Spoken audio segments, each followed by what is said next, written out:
Shapiro.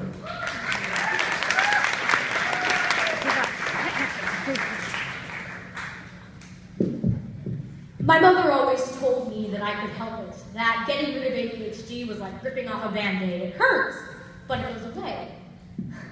But my ADHD is not like that. It sits in math class and squirms in my seat. It blurts out things I wish it wouldn't say to the people who need to hear it the least. Now, ADHD rocks awkwardly when I've been standing back and forth and back and forth and back and forth because it can never sit still. I could never be in the army because my ADHD could never be at the ready.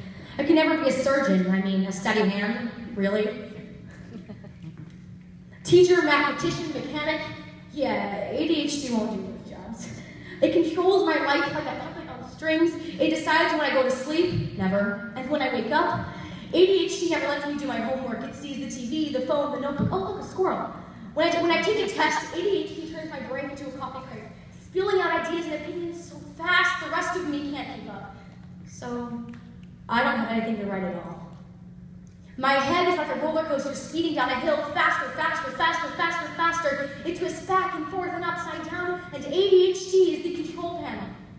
Living with it is like attending a permanent masquerade. I am concealed by this mask, and the self I know I am is buried deep within this disguise seen by others. Having ADHD is like a plane on autopilot. I know where I should be going, but only ADHD can say exactly how. Medication helps, sure, but is there really a way to do so without knowing that there is a force which once ruled you, now caged, tortured, and starving, and is thrashing and tugging at the bars for a way out, but I can't, because I feel every thrash.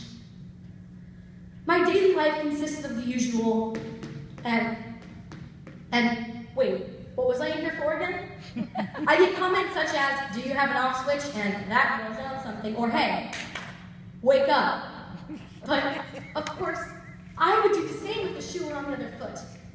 ADHD even jeopardizes writing.